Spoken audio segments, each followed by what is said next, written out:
Analia, mwanamke jasiri, mrembo na mwenye ushawishi mkubwa jijini. Ni mkurugenzi mkuu wa kampuni ya kifahari ya uagizaji magari. Ingawa ana utajiri na hadhi, moyo wake umejaa upweke wa muda mrefu. Mapenzi kwake yaligeuka kuwa kivuli baada ya kuvunjika kwa uchumba miaka 5 iliyopita. Tangu hapo, moyo wake ulijifunga na kazi ikawa faraja yake. Lakini kila asubuhi, kuna mtu mmoja ambaye alimkumbusha kuwa bado moyo unaweza kusisimka bila ruhusa. Juma, mlinzi wa geti, kijana mnyenyekevu, mwaminifu, mwenye tabasamu la kupendeza na sauti ya kumaliza huzuni. Juma alikuwa tofauti. Hakumuongelesha madam kama wengine kwa hofu ya cheo chake, bali kwa heshima na upole wa kweli. Kila siku alipomfungulia geti, alitoa salamu yenye joto la moyo. Asubuhi njema madam, ubarikiwe na siku nzuri.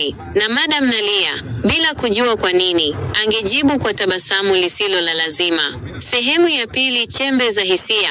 Siku moja mvua kubwa ilinyesha. Nalia alikuwa amesahau mwavuli wake ofisini. Alipotoka, alikuta Juma akasimama, akiwa ameloa kidogo lakini akimshikia mwavuli wake mwenyewe. "Samahani madam, sikutaka uende nyumbani ukiwa umeloa," alisema kwa aibu. Kwa mara ya kwanza, macho yao yalikutana kwa sekunde chache zilizohisi kama milele. Ndani ya macho ya Juma, Nalia aliona kitu alichokuwa hajakiona kwa muda mrefu: ukweli. Sehemu ya 3, mstari wa mvuto usioepukika. Baada ya tukio lile, Nalia alianza kubadilika. Alianza kuchelewa kidogo kazini, akifurahia dakika chache zaidi za kusalimiana na Juma. Alianza kumuuliza maswali mafupi: umetoka wapi? Una familia? Unapenda nini kufanya ukiwa huna kazi? Na Juma, kwa aibu na heshima, alimjibu kila mara kwa ukweli. Alikuwa yatima, alikuwa kwa bibi yake, na kazi hiyo ilikuwa tumaini lake pekee. Alipenda muziki wa taarab na aliwahi kuandika mashairi, lakini hakuonyesha mtu.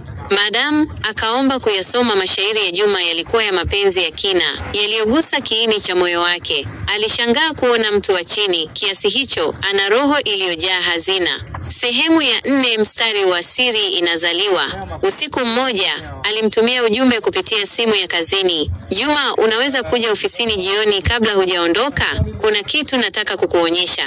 Juma alifika, akatetemeka kuona ofisi yenye mandhari ya taa laini, kahawa 2 mezani, na madam akiwa amevalia kivazi cha kawaida, tofauti na suti zake za kawaida. Alikaa kimya. "Nimekuwa na kuangalia," Nalia alianza kusema. "Si kwa sababu wewe ni mlinzi, bali kwa sababu wewe ni mwanadamu ambaye amenigusa kwa namna ya kipekee." "Juma, naogopa, lakini nafikiri nimekuzoea zaidi ya inavyotakiwa." Juma alishindwa kusema chochote, lakini macho yake yalikuwa na jibu. Taratibu, akaenda karibu naye, akaweka mkono wake juu ya mezani na kusema kwa sauti ya kutetemeka: "Madam, sina lolote la kukupa, ila moyo wangu ni wako, tangu siku ya kwanza nilipokuona." Sehemu ya mwisho, mapenzi yasiyojali cheo. Kilichofuata kilikuwa mwanzo wa mapenzi ya aina yake. Waliwaambia wachache sana. Walitembea kwenye njia ya siri, huku kila mmoja akihofia jamii itawaonaje. Lakini Nalia hakujali tena, alikuwa amepata mtu wa kweli.